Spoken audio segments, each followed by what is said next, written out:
Good morning. Today is the 2nd of March, and I'm delighted to say that this 1989 Nissan Sunny N13 1.6 GSX is now back in my possession, having been stored at the house of Mr. Coleman, rubbish mechanic, for the last 10 months. I bought this last April from a friend. His name is Mr. Brisdian, and Mr. Brisdian owned this car from 2020 until 2024.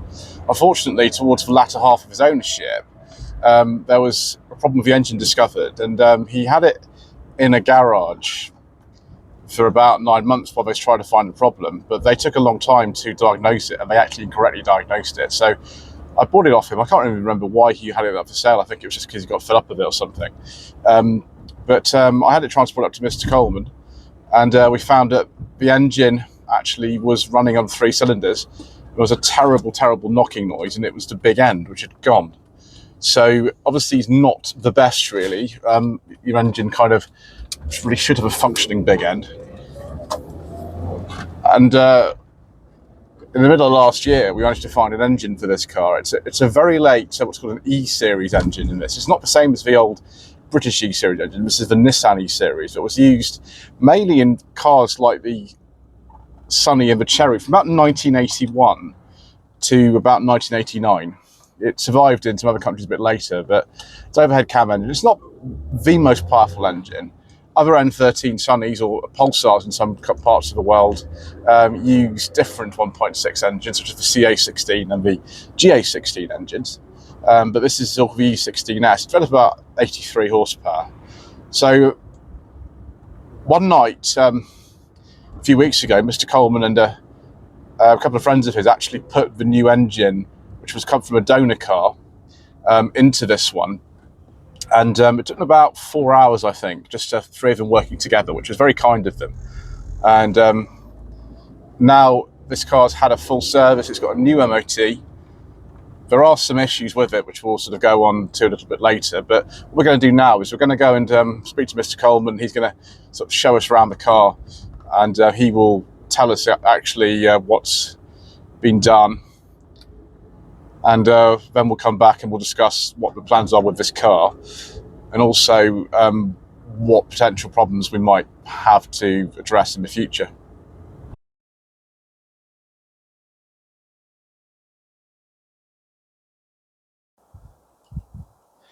Well, here's your Sunny, Joseph. All done. My apologies for it taking so long, but you know the reason as to why. But fresh engine, fresh gearbox, running like a champ, running like a dream. MOT'd, all the MOT repairs done. Temporary repair on the bumper, and I'm glad you enjoy it. Let's have a look under the bonnet, sir. Okay. So here's your new engine, sir. I hope you like it. It was easy enough to fit. We've done cam belt and water pump and dizzy cap, rotor, and set all the timing up, put new plugs in it, set the carb, even got your auto choke working. How about that? Donated you a battery because I'm a good boy. And yeah, E16 S 1.6, or as I call them, the triangle engine, because I've got the triangular shape on the rock cover. And yeah, we've had a decent experience with these over the years through racing and different bits and bobs. So actually changing the engine in it wasn't actually no mean feat. So yeah, it's been a pleasure, mate. It really has. Let's start her up, sir.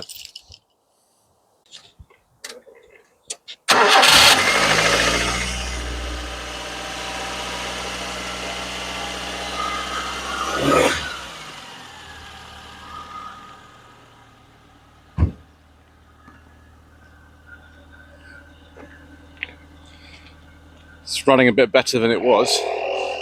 So this engine was used in the N13s until about 1989. The GA16 and GA14 engines have replaced these from about 1988. This is a late pre-facelift car. It's actually a late registration as far as we know. And it does about 83 horsepower. Actually, the engine is in really good condition. It came out of a donor car that was in Nottingham. Got it through the Nissan Sunny owners Facebook group, which was very good. It really paid £200 for the engine with a gearbox, and the gearbox is okay as well. Clutch bite's a little bit high, but it's running really, really well. In comparison with last time, which you probably would have seen where it was not running on all the cylinders and a horrible knock at the bottom end. You can hear actually for one of these engines, and they're not the nicest sounding engines in the world. The GA16, which replaced it, was better. Also on these cars, you could get a 1.6 CA16 engine, or even 1.8, which are a bit more powerful than this, but this is the most powerful kind of the standard N13 Sunnies in this country. And yes, the bumper's been repaired so many times on this car, about 4 times we think. It's better than it was. It was some tape over there. You might think it looks a bit unsightly, but this is not a concourse car. I do have another bumper for the car, which is off a lower spec one. And when we reviewed the car in 2020 for the first time, the low spec bumper was on the car. So I'm just a bit too minded what to do about that, really. I don't really want to spend tons of money cosmetically on the car, because if you look at the back of it, it also needs at the back a new rear bumper, because this one's all sort of a little bit caved in. It's all right. It's fine. It's presentable enough. But this never was going to be a concourse car. It was only in daily use really until last year, because Mr. Brisden used to own it. Actually, had it as his daily car. He has something else now that he uses, but this was his daily car. I can't even remember why he sold it now. I think it's because the place which had it for, I think, about 9 months trying to diagnose what the fault is, which was found in 30 seconds. They fiddled around the cylinder head on it and all sorts of other things, and that was completely the wrong place to look. It was the block that was the problem, and the big end had gone. So there we go. Also, Mr. Coleman has fixed the rubber seal on here. That's been fixed. Actually, open and closes properly. Actually, I'll just slack again, isn't it? I just have to live with this. I think it's just going to be like that. Oh well, never mind. But it's running really, really well. Just stamp on the. Actually, Mr. Coleman's doing it for me. There we go. That's really. The rev counter's not working. That's very strange. The engine's running fine though. I've even put the clock at the right time. Radio in here, we're going to have to change this radio. Not only does only one speaker actually work. Oh, rev counter's working again now. Weird. Only one speaker works, but also the knobs are all fallen off, and we're just going to put a new radio in it. We're going to keep it. We're not going to throw it away. We'll just keep that radio, but just for kind of everyday use, we'll put another radio in it. Apart from that, there's not an awful lot to do.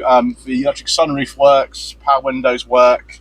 It's only got manual door mirrors. It's quite a high spec for 1989, actually, this car for this sort of thing. One thing you've got to get used to, though, is the indicator being on that side and the wipers on this side. You actually got a variable intermittent wipe on this car as well. As you can see, you've got variable intermittent wipe. It's quite a decent car, really, for 1989. It's very light to handle. The gearbox is good. Clutch bites a little bit high. Because the clutch is the original one that came out of the donor car, it's obviously a bit old, but there we go. Right, we're going to get back on the road now, viewers, and get back to Hampshire, which will be interesting, I think. Wonderful.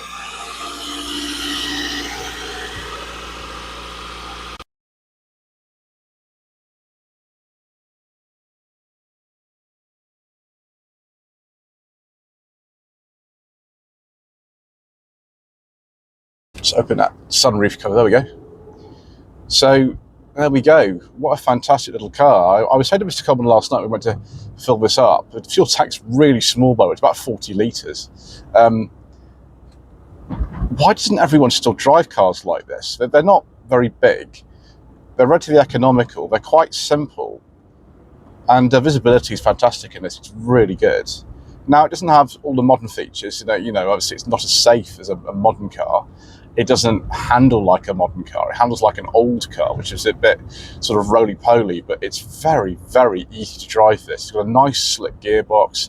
This car, because it's a GSX, has got power steering and 4 electric windows and electric sunroof. It's just brilliant.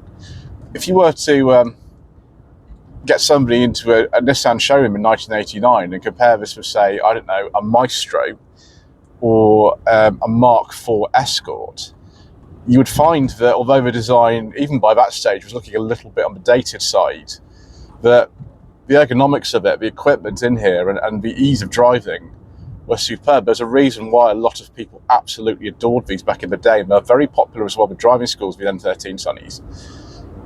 The netting was a bit stupid. I should just call it the Pulsar. In fact, some parallel import Pulsars did come into this country around this time. There's a very complicated story about the official Nissan importer back in the day, and you know, people trying to outdo each other and that sort of thing going on. But we won't go into that now. It's a story for another time, perhaps. But yeah, it's very comfortable. Just to backrest slightly. There we go.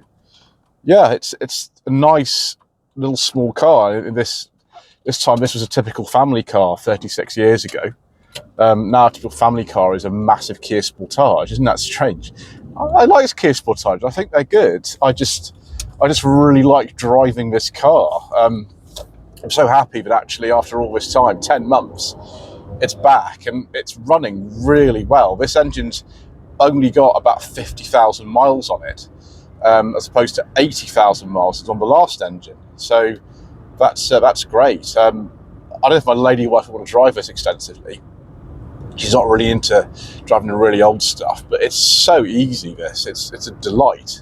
It's got central locking. I'm going to have to get a new key for it because having one key is a bit scary, so we'll get a new key for it. But apart from that, we're now going to drive all the way back to Hampshire in this with a big smile on my face because it is a bright and sunny day. Anyway, thank you ever so much indeed once again for watching. Please don't forget to subscribe to the channel, like this video, leave a comment below. I'll just say quickly that this car is going to be at the joint Lot 76 Cars, Gentle's Garage and Lloyd Vehicle Consulting social event, which is happening at Talk Moto Cafe near Horsham on Saturday the 8th of March at 10 o'clock. So if you want to actually see this car in person, then you are most welcome to come. I think Gentle and Simon from Lot 76 Cars are going to be having a go in this as well, so hopefully they will enjoy that. And I've also got a couple of other channels in the future who want to film this, and see it's been delayed for quite a long time, but you know, sometimes that's the way things go, isn't it? But yes, we'll see you soon.